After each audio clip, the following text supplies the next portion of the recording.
베란다 거실까지 못으로 박혀져 있었던 그 상황 가운데에서 정말로 이 사랑하는 가족들이 한순간에 이렇게 돌변을 하고 그 상황 가운데에서는 가족이 가족처럼 보이지가 않았습니다. 그래서 아침에 되었고 오늘은 어떻게 해서든지 내가 여기서 나가야겠다. 어떻게 해서든지 이 상황에서 내가 탈출해야겠다. 나가는 것이 살 길이라고 생각했기 때문에 눈이 뜨니까 아빠는 화장실에 계셨고 이제 엄마는 부엌에서 요리를 하고 계셨고 그리고 이모는 제 옆에서 계속 눈이 떴다 감았다 하시면서 저를 감시하고 있었습니다.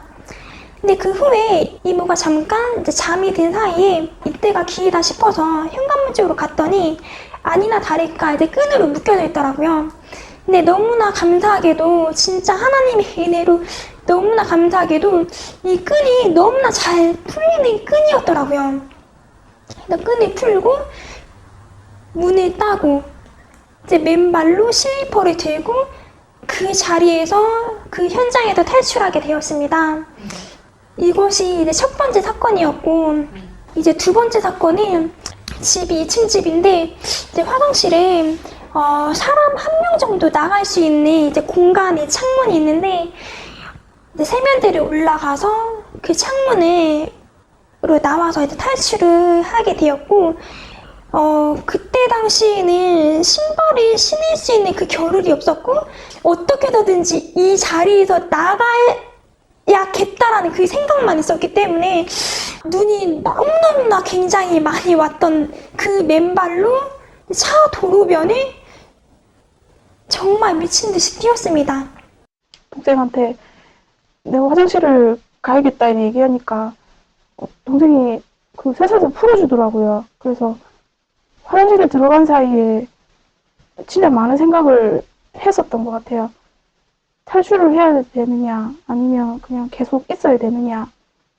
그래서 그 짧은 찰나에 생각을 했던 게 이 상황을 빨리 모면을 해야 되겠다 싶어서 그때 화장실 문을 열고 동생한테 옷을 좀 가져다 달라 이렇게 얘기를 해서 동생이 가지러 간 사이에 문을 열고 집을 탈출하게 되었습니다. 그래서 제가 달리기가 별로 안 빠르기 때문에 잡히게 되면 다시 쇠사슬을 차야 되는 그런 상황이 너무 싫었고 그렇기 때문에 어떻게든 제 입장에서는 필사적으로 도망을 가기 위해서 저희 집 아파트 앞동에 있는 그 집이었는데 어떤 아주머니가 문을 열고 집을 들어가시길래 저도 그냥 따라 들어가서 신발도 신지 못한 채로 살려달라고 이렇게 얘기를 했었습니다. 그래서 이 아주머니가 보고 너무 이상한 나머지 무슨 일이냐고 이제 물어봤었고 저는 발에 쇠사슬을 차고 있었고 납치를 당했었다 이렇게 얘기를 했었어요. 그래서 이 아주머니께서 경찰에 신고를 해주셨어요. 그 첫째 날에 제가 그 경찰한테 그 보호를 받지 못했던 그 경험이 있기 때문에 안 되겠다 싶어서 그냥 도망을 가려고 했는데 이 아주머니께서 아무래도 제가 좀 상황이 위급한 것 같고 보통이 아니다 싶으니까 저를 안 놔주시더라고요.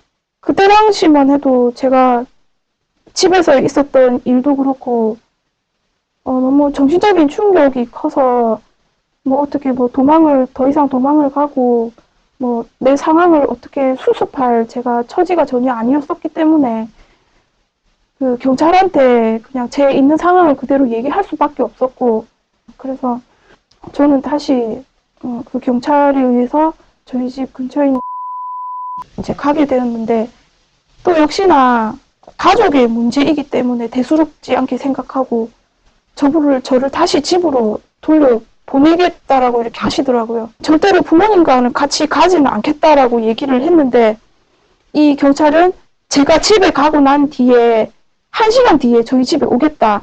그리고 휴대폰을 손에 꼭 가지고 있어라. 연락을 받아라. 라는 그 경찰의 약속을 받고 저는 또 부모님과 함께 집으로 갔었는데 부모님께서는 또다시 저를 쇠사슬로 채우셨고 오겠다는 경찰도 오지도 않고 집에 전화도 온 적이 없었습니다. 너가 여기서 이제 나갈 수 있는 방법은 전혀 없다고 하면서 문도 이미 잠금 장치가 다 되어 있었고 밖에서만 열릴 수 있는 문이었고 창문도 가장 눈에 띄는 큰 창문이 있었는데 그 창문을 열어 보여주면서 너 여기로 나갈 수도 없다. 너가 나갈 수 있는 방법은 오직 사인해서 교육받는 것밖에 없다 라고 말하는 거예요. 자기가 이렇게 방까지 데리고 왔는데 한 번도 실패한 경우가 없다고 하면서 이 자매는 30일을 버텼는데 너는 40일 한번 버텨봐라. 자기는 너가 버티면 버틸수록 더 좋다라고 말씀하시는 거예요. 이렇게 사람을 비꼬고 신천지에 대한 그 비방과 인신공격과 그렇게 계속 안 좋은 말들을 막 하시고 듣기 싫다는, 보기 싫다는 영상도 억지로 이제 보여주려고 하는 경우도 굉장히 많았어요. 엄마, 아빠가 이제 다 사람들이 나가자마자 제가 아예 문이 열릴 수 없도록 혼자 있고 싶어서 그 문을 잠궈버렸어요. 그렇게 잠그고 갑자기 드는 생각이 있는 거예요. 아, 이게 하나님께서 주신 그 때이구나 라는 생각이 들었어요. 그래서 그 방에 있던 가방에 제 옷가지와 이제 제 생활할 수 있는 물품들을 다 쌌어요. 다 싸고 이제 밖에 나가서도 어떻게든 연락을 해야 하고 그런 게 있으니까 계속 다 찾아봤는데 아무것도 나오지 않더라고요. 그런데 아빠가 한 달 정도를 이제 이 교육을 계획하고 오셨기 때문에 담배를 많이 사다 놓으신 거예요. 내가 저거라도 가지고 가서 팔아서 사용해야겠다 하는 생각 들고 그래서 이제 그 담배들을 가방에 다 담고 부모님 잠드실 때까지 눈에 띄지 않을 때까지 계속 기다렸어요. 계속 기다려가지고 그 침대 위에 있는 창문 열어서 이제 나오게 된 거예요. 근데 이제 거기가 이제 시골이었어요. 아무것도 보이지가 않는 거예요. 나와서 일단 여기를 벗어나야겠다는 생각밖에 들지 않았어요.